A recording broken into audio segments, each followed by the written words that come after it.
یہ کوئی معمولی بات ہے؟ 20 22 سال 25 سال بچی کو جو ہے وہ پالا جاتا ہے، پوسا جاتا ہے، اس کو جو ہے وہ تعلیم دی جاتی ہے اور اس کو جو ہے وہ سنبھالا جاتا ہے، اس کی خدمت کی جاتی ہے، اس کے بعد وہ جگر کا ٹکڑا آپ کے حوالے کیے جاتے ہیں۔ کوئی معمولی بات تو نہیں۔ آپ بس اس کا نکاح کروائیں، اللہ کی ذات پر توکل کریں، بچی والے بھی اللہ کی ذات پر توکل کریں، وہ اپنا نصیب اپنا رزق خود لے کر آئے گی۔ آپ آرام سے بیٹھے ہوں گے اور آپ کے بچے جو ہے وہ گناہوں کے اندر ڈوبے ہوں گے اور اس کی ساری ذمہ داری وہ آپ پر ہوگی کہ آپ سرپرست سے آپ نے ان کی جو ہے وہ آسانی نہیں سوچی۔ اور پھر معاشرے کے اندر یہ بات بھی آتی ہے کہ گھر کے اندر لڑکا بڑا ہو چکا ہے اور اس کی بہنیں بھی ہیں، اب کہتے ہیں کہ پہلے بچیوں کی شادیاں ہوں گی پھر اس کی شادی ہم کرائیں گے۔ اب بتائیے، جس گھر کے اندر اس کا پیغام جانا ہے وہاں بھی بچیاں ہیں اور وہاں بھی لڑکا ہے، وہ بھی یہ کہتے ہیں بچیوں کی شادیاں ہوں گی تو اس کے بعد اپنے بچے کا کرائیں گے، اور یہی باتیں ہوتی ہیں، یہاں بھی یہ بات وہاں بھی یہ بات۔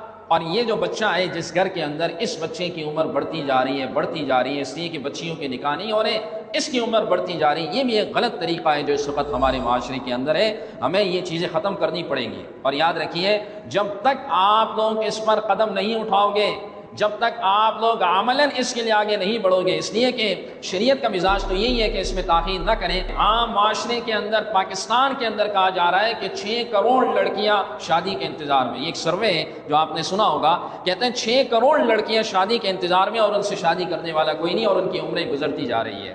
اور اس کی بنیادی وجہ یہی ہے، الائم اذا وجدت لها کفوا لا تؤخرها۔ شریعت کا مزاج یہی ہے کہ جب جو ہے وہ اس کا وقت آ جائے اور اس کے لیے کوئی برابری کا رشتہ مل جائے تو شریعت حکم دیتا ہے لا تؤخرها، اس کے اندر جو ہے وہ تاخیر نہ کی جائے، اس کے اندر فوراً اس کی شادی کروائی جائے۔ ایک غریب صحابی آئے جناب رسول کریم صلی اللہ علیہ وسلم کی خدمت میں، فرمایا میرے پاس مال نہیں ہے، میرے پاس جو ہے وہ وسائل کم ہے۔ آپ نے فرمایا شادی کرو، نکاح کرو۔ فرمایا کہ کیا ہوگا؟ فرمایا نکاح کرو گے اللہ نکاح کی برکت سے تمہیں مال عطا کرے گا۔ ان یکونوا فقراء یغنیہم اللہ من فضلہ، اللہ کہتا ہے اگر تم فقیر ہوگے نکاح کی برکت سے میں تمہیں مال عطا کروں گا۔ ہمارے معاشرے کا تیسری ایک بڑی خرابی، کہتے ہیں لڑکا پاؤں پہ کھڑا ہو جائے، لڑکا پاؤں پہ کھڑا ہو جائے پھر اس کی ہم شادی کرائیں گے۔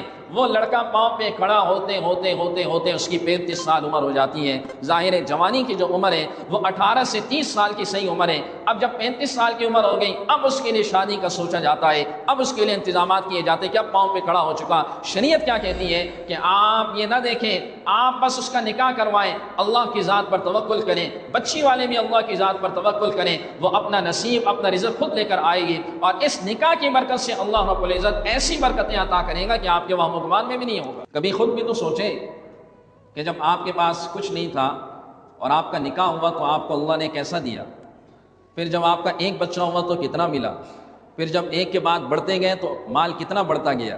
یہ اپنے اوپر جو آپ سوچتے ہیں یہ ان کے لیے بھی سوچیں۔ اور یاد رکھیے، معاشرہ زنا سے جب پاک ہوگا جب معاشرے میں نکاح کو آسان کیا جائے گا۔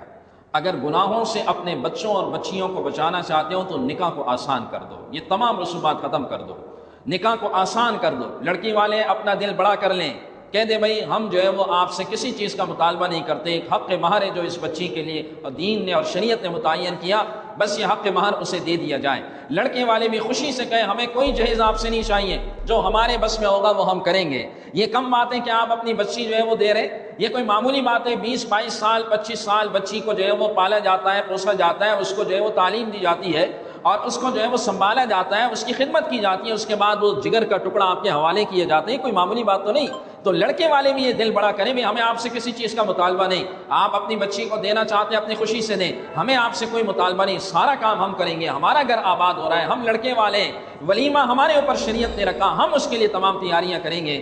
جب یہ مزاج بنے گا تو پھر یہ معاشرہ گناہوں سے اور زنا سے پاک ہوگا، ورنہ اس وقت گناہ اتنا آسان ہو چکا ہے، اتنے آسان ہو چکے ہیں، فتنے بارش کے قطروں کی طرح اس وقت ہمارے معاشرے پر گر رہے ہیں کہ آپ کی سوچ ہے، آپ آرام سے بیٹھے ہوں گے اور آپ کے بچے جو ہے وہ گناہوں کے اندر ڈوبے ہوں گے اور اس کی ساری ذمہ داری وہ آپ پر ہوگی کہ آپ سرپرست سے آپ نے ان کی جو ہے وہ آسانی نہیں سوچی۔ اور یاد رکھیے، اس میں خالی خواتین نہیں، بسا اوقات عورت کا بھی انتقال ہو جاتا ہے اور مرد 60 70 سال کا ہوتا ہے، اس کے لیے بھی سوچا جائے۔ اس لیے کہ ابھی پچھلے دنوں ایک نکاح ہم نے پڑھایا تو مرد کی عمر تھی 72 سال اور اس کے 9 بیٹے تھے، اور بیٹے نکاح میں شریک ہے اور بیٹے خوش ہو رہے تھے اور خوشی کی وجہ سے کہہ رہے تھے کہ وہ سب شادی شدہ تھے کہ بھئی ہماری والدہ کا انتقال ہوا تو ہم نے اپنے والد سے کہا کہ ہم آپ کا نکاح کرائیں گے، یہ اچھی بات ہے، شریعت کا مزاج یہی ہے۔ حضرت معاذ بن جبل رضی اللہ تعالیٰ خود بیمار تھے، طاعون کے مرض میں تھے، اور بیوی کا انتقال ہوا، اور اس کے بعد یہ کہنے لگے اپنے گھر والوں سے میری شادی نکاح کراؤ۔ تو کسی نے کہا حضرت آپ بھی بیمار ہیں اس مرض میں؟ کہا میں اللہ کے پاس بغیر نکاح کے نہیں جانا چاہتا، اللہ کے پاس نکاح کی اس صفت کے ساتھ جانا چاہتا ہوں۔ یہ گھر کے جو خاص کر لڑکے ہیں یہ اپنے باپ کے سامنے جو ہے وہ اس معاملے میں نہ آئیں، ان کے لیے کوشش کریں۔